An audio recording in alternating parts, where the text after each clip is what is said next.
Olá, eu sou Irene Terezinha Santos Garcia, professora associada no Departamento de Físico-Química da Universidade Federal do Rio Grande do Sul.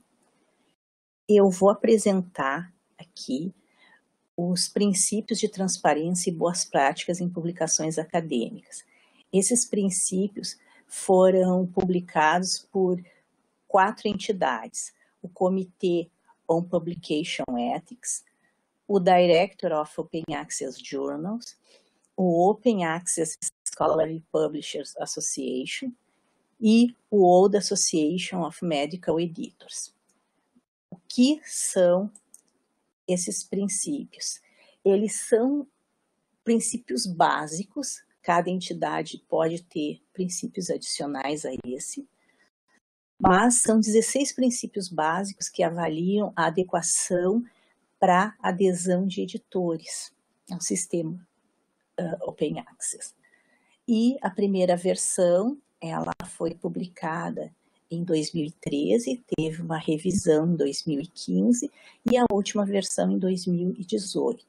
E essa versão, ela está publicada, né, nesse site. Então, o primeiro e muito importante é o website.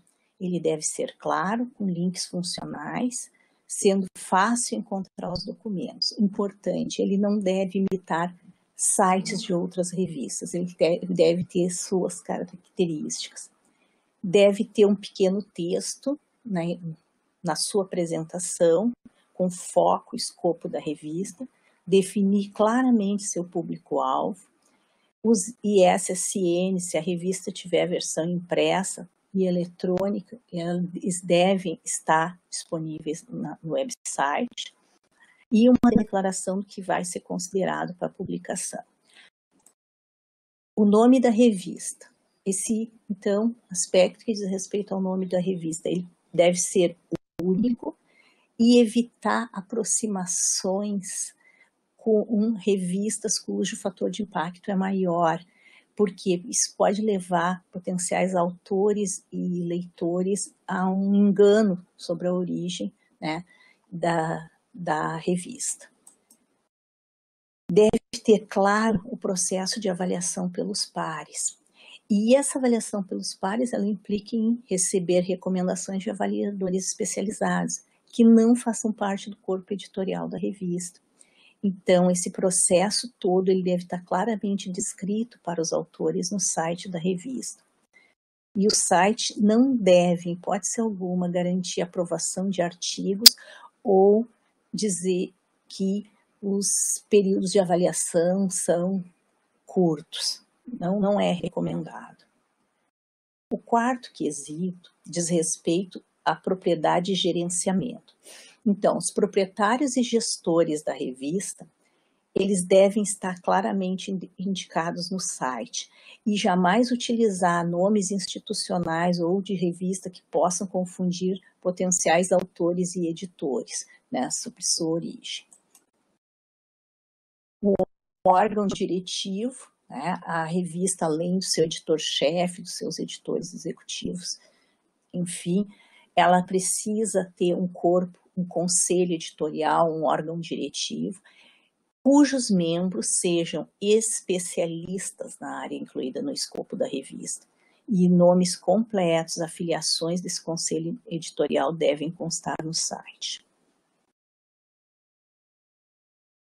O sexto quesito diz respeito a existir um contato com a equipe editorial e também constar no site o endereço completo da revista. O sétimo quesito, ele diz respeito aos direitos autorais e licenciamentos. Então, nas diretrizes para autores, precisa estar claro sobre as políticas de direitos autorais. Também a revista deve descrever informações sobre licenciamento no seu site. E os termos de licenciamento devem estar em todos os artigos publicados, tanto naqueles em HTML quanto na sua versão PDF. E também, se os autores têm licença com licença Creative Commons, isso deve ser indicar esses critérios específicos. Também qualquer política de publicação de versões finais aceitas ou artigos publicados em repositórios de terceiros. Oitavo quesito é taxas para os autores. Mesmo que não haja cobrança de taxas, isso precisa estar disponível no site. E, claro, quaisquer taxas ou encargos necessários para publicação de artigos ou materiais para publicação, eles precisam estar em local de fácil visualização antes que se inicie o processo de submissão. Processo para identificação e tratamento de condutas impróprias. O que acontece caso haja conhecimento de más condutas relacionadas a algum artigo já publicado na revista, o editor deve seguir as diretrizes do COP ou equivalente do Committee on Publication Ethics para tratar essas acusações. Um detalhe, o mecanismo de tratamento, a forma como vai ser tratada essas alegações deve estar explicitado no site. Por outro lado, os autores devem ter bem claro o mecanismo para prevenir publicações de documentos no quais tem identificado plágio, manipulação de citação, falsificação de dados. Com respeito à identificação de plágio, é necessário especificar que ferramentas serão usadas nesse processo.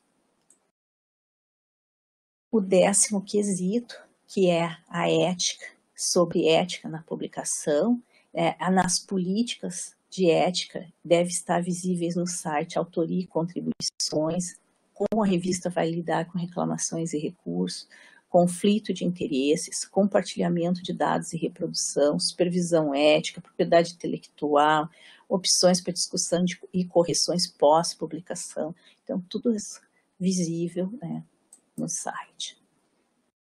Cronograma de publicação, a revista ela deve obedecer, ter o seu cronograma claro, visível no site e cuidar dos seus procedimentos para quê?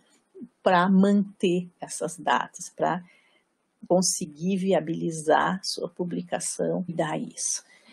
Quanto ao acesso, né, a revista precisa ter claro se ela é de acesso aberto ou se os autores e leitores pagam algum tipo de taxa por visualização, né? Então, isso é importante. Isso tem que estar claro também no site.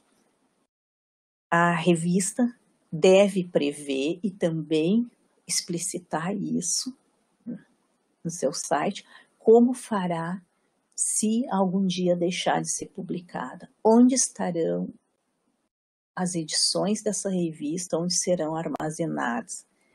Por exemplo, o Controlled Locks, que é um sistema de arquivamento, ele foi iniciado pela Stanford University Librarians em 1999, e é um sistema que é pago, né, e que visa, então, o armazenamento de publicações.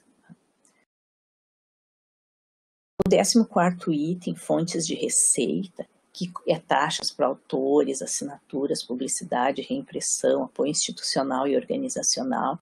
Isso tudo precisa estar claro no site. O importante é que, independente da origem dessas taxas, elas não podem influenciar a tomada de decisão dos editores. O 15º item diz respeito à publicidade. Material publicitário deve ser claramente destacado da publicação acadêmica, né? Não pode estar misturado.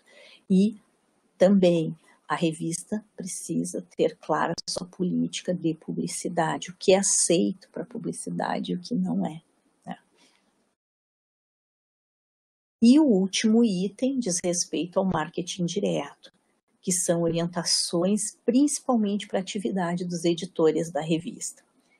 Cuidar com as atividades de marketing direto, como solicitação de manuscrito que possam ser conduzidos em nome da revista.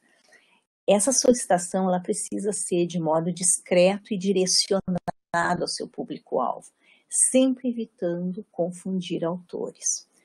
Então, evitar, por exemplo, uso de mala direta, convidando pessoas e autores que não fazem parte do público-alvo para publicar a revista.